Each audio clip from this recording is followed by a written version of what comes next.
Ya pemirsa, bagi orang awam mungkin banyak istilah-istilah dalam dunia keuangan yang terasa asing.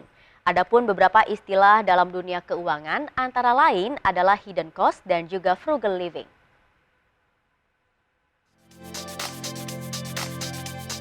Bagi orang awam mungkin banyak istilah-istilah dalam keuangan yang terasa asing. Apalagi untuk yang baru mulai belajar merencanakan keuangan, perlu mengetahui apa saja arti dari istilah-istilah tersebut. Salah satu istilah dalam dunia keuangan atau dunia finansial adalah hidden cost. Dalam bahasa Indonesia, hidden cost artinya biaya tersembunyi.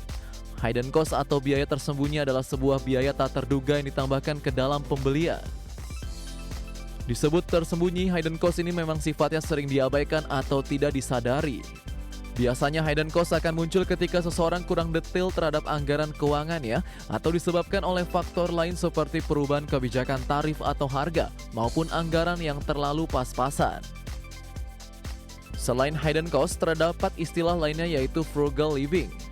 Dilansir dari worldsimple.com, frugal living dapat diartikan sebagai kondisi di mana Anda sadar akan pengeluaran dan fokus pada beberapa prioritas keuangan.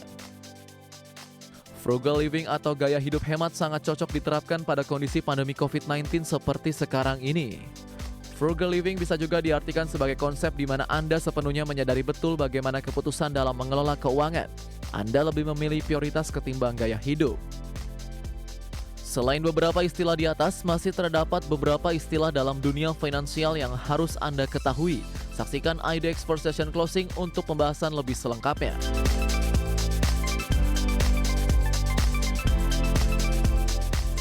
Wah pemirsa, ternyata banyak sekali istilah-istilah unik dan menarik di dalam dunia keuangan yang mungkin beberapa orang ini belum mengetahui arti dari istilah-istilah tersebut. Tapi tentunya meskipun istilahnya ini agak unik ya dan menarik, arti dari kata-kata itu sendiri cukup mendalam begitu ya. Tadi sudah dijelaskan ada beberapa istilah dalam dunia keuangan, salah satunya adalah hidden cost dan juga frugal living. Ini sudah sempat saya bahas beberapa waktu lalu pemirsa.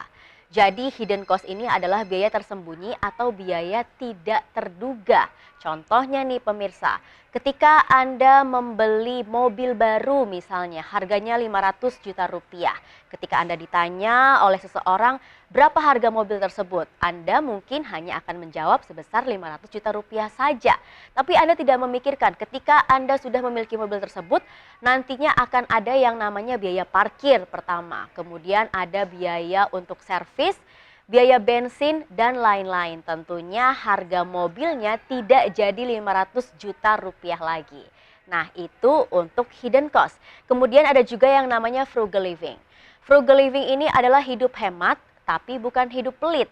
Jadi orang-orang atau masyarakat yang menganut frugal living ini lebih mementingkan prioritas kehidupannya dibandingkan gaya hidup. Beda dengan pelit ya, kalau pelit mungkin mereka akan sulit mengeluarkan uang bahkan untuk dirinya sendiri.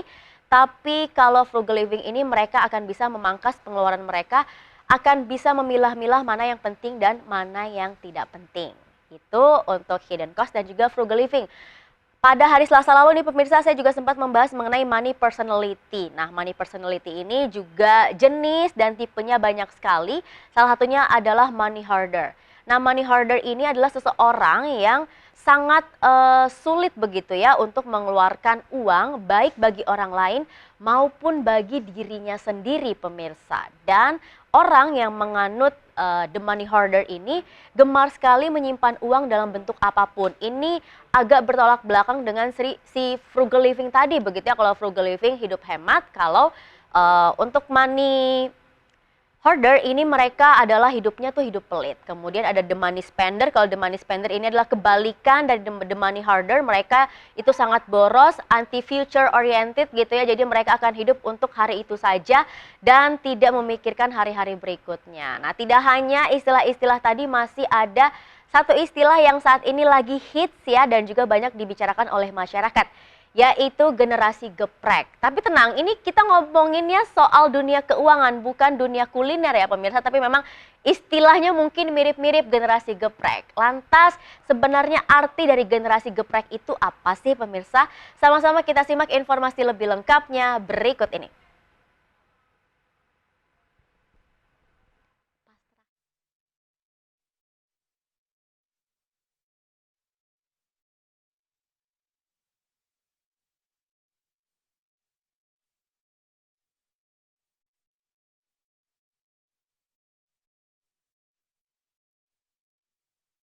Itu dia pemirsa, generasi geprek artinya adalah seseorang atau generasi yang berasal dari kalangan masyarakat kelas menengah ke bawah, kemudian mengalami kesulitan ekonomi karena gaji atau pendapatan yang mereka miliki ini selalu tidak cukup ya di setiap bulannya atau selalu lebih besar pengeluarannya daripada pendapatannya. Jadi generasi geprek ini benar-benar terhimpit seperti ayam geprek begitu ya pemirsa, pengeluaran itu sangat banyak, tanggungannya sangat banyak, jadi mereka tuh mengalami kesulitan dalam hal perekonomian. Nah sebenarnya generasi geprek ini mirip dengan generasi sandwich pemirsa. Beberapa waktu lalu saya juga sudah sempat membahas mengenai generasi sandwich. Kalau generasi sandwich ini adalah seseorang yang hidupnya terhimpit begitu ya. Contohnya seseorang ya katakanlah si A ini harus menanggung biaya hidupnya sendiri. Kemudian harus menanggung juga biaya hidup dari generasi sebelumnya atau orang tuanya.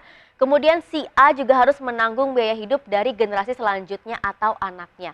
Jadi tanggungan hidupnya itu berlapis-lapis seperti sandwich, makanya disebut generasi sandwich. Nah, generasi geprek ini sebenarnya mirip dengan generasi sandwich, tapi lebih parah pemirsa. Kalau generasi geprek itu berasal dari masyarakat kelas menengah ke bawah, kemudian selalu lebih besar pengeluarannya daripada pendapatannya. Dan biasanya generasi geprek ini berasal dari kaum milenial yang saat ini usianya antara 20 sampai dengan 30 tahun. Jadi benar-benar keadaan ekonominya sangat-sangat terhimpit nih pemirsa. Dan contohnya untuk generasi geprek, misalnya ya saya berikan contoh ada si A. Si A ini memiliki pendapatan sebesar 2 juta rupiah dalam 1 bulan. Tapi pengeluaran yang harus dikeluarkan, misalnya nih harus membayar uang sewa rumah atau sewa kontrakan sebesar 500 ribu rupiah.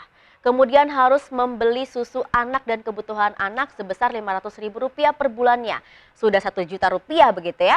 Kemudian masih ada kebutuhan untuk orang tuanya 500 ribu rupiah per bulan. Kemudian masih ada sisa uang 500 ribu rupiah lagi, tapi harus digunakan untuk membayar cicilan hutang yang selama ini sudah diambil. Nah, itu saja sudah 2 juta rupiah ya, sedangkan pastinya orang tersebut atau si A ini masih memiliki kebutuhan-kebutuhan lainnya. Bagaimana dengan kebutuhan hidupnya sehari-hari atau ketika si A sakit atau anaknya sakit, orang tuanya sakit, tidak ada kelebihan uang ya, mau nggak mau harus berhutang lagi. Jadi memang generasi geprek ini benar-benar kayak ayam geprek yang sepertinya keadaan ekonominya sudah sulit sekali, sudah hancur sekali dan ya selalu mengalami kesulitan lah, lebih besar pengeluaran daripada pendapatannya. Lantas bagaimana sih solusi bagi generasi geprek saat ini? Sama-sama kita saksikan informasi lebih lengkapnya dalam tayangan berikut ini.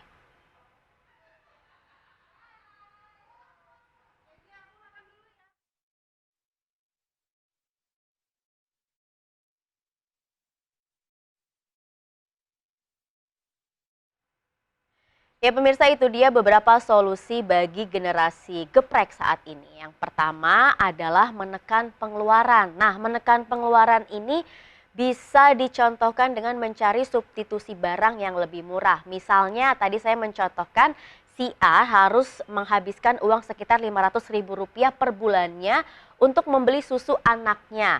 Misalnya dari 500 ribu rupiah tadi itu hanya mendapatkan 2 kotak susu merek ABC ya misalnya. Nah mungkin di bulan-bulan berikutnya atau di hari-hari ke depan susu ABC-nya bisa di-mix atau mungkin bisa diganti dengan susu sapi sejahtera misalnya yang harganya lebih murah tapi fungsinya itu sama gitu ya.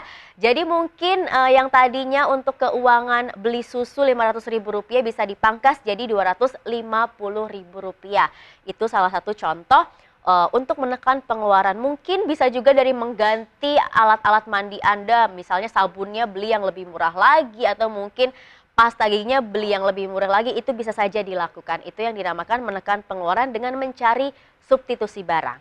Kemudian yang kedua, melakukan pekerjaan sampingan. Misalnya nih pemirsa, Anda seorang generasi geprek, dari pagi misalnya jam 9 sampai jam 5 sore sudah bekerja di kantor. Nah mungkin Anda bisa memanfaatkan sesekali waktu Anda di malam hari untuk bekerja yang lain. Misalnya mungkin menjual barang-barang, kemudian juga bisa saja menjadi tukang ojek misalnya pemirsa bisa saja begitu. Yang penting Anda tetap harus memikirkan kesehatan Anda dan jangan terlalu diforsir. Kemudian lakukanlah komunikasi terbuka. Artinya ketika generasi geprek ini harus menanggung banyak beban, kanan, dari kiri, atas dan bawah ya, menanggung orang tuanya, adiknya, keluarganya. Lakukanlah komunikasi terbuka. Utarakan berapa yang memang si generasi geprek ini mampu bantu dan keluarkan di setiap bulannya untuk mereka yang ditanggung. Jangan malu-malu, ini juga perlu sekali untuk dilakukan. Kemudian membuat perencanaan keuangan. Meskipun memang kita tahu uang yang kita miliki itu tidak akan cukup di setiap bulannya, tetap harus membuat perencanaan keuangan agar tidak lebih berantakan begitu ya. Tetap ketika mendapatkan gaji atau uang, langsung dimasukkan ke pos-pos tertentu yang memang itu sangat penting untuk dipenuhi di setiap bulannya. Dan yang terakhir, jangan lupa untuk berkomitmen ya, komitmen dalam hal apapun. Misalnya ingin melakukan pekerjaan sampingan ya harus komit, kalau ingin menekan pengeluaran juga ya harus komit juga. Komitmen adalah kunci sebenarnya pemirsa. Kemudian sebenarnya bagaimana sih meminimalisir hadirnya generasi geprek saat ini di Indonesia gitu ya. Karena sebenarnya kalau kita lihat kayaknya generasi geprek ini kasihan banget, hidupnya terhimpit dan mengalami kesulitan ekonomi. Nah, sama-sama kita simak informasi lebih lengkapnya berikut ini.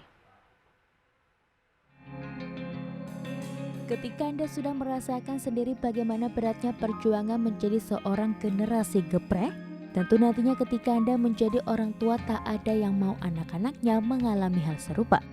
Maka dari itu sejak sekarang harus diputus mata rantainya. Bagaimana cara melakukannya? Pertama, ketika Anda sudah memiliki penghasilan tambahan, siapkan asuransi kesehatan mandiri sebagai bekal ketika sudah menginjak usia lanjut. Tak bisa dipungkiri biaya kesehatan itu besar, jadi kalau sudah disiapkan dari sekarang nantinya Anda tidak merepotkan anak dan cucu. Jangan lupa menyiapkan dana darurat yang merupakan alokasi dana yang penting. Tujuan alokasi dana darurat untuk mempersiapkan biaya jika pada suatu hari terjadi kejadian di luar dugaan. Dana darurat juga dapat digunakan untuk biaya tak terduga di masa mendatang. Dengan adanya dana darurat akan membuat hidup lebih nyaman dan tidak perlu khawatir. Sebab saat kejadian tak terduga hadir dan Anda membutuhkan dana, tak perlu susah mencari pinjaman dana.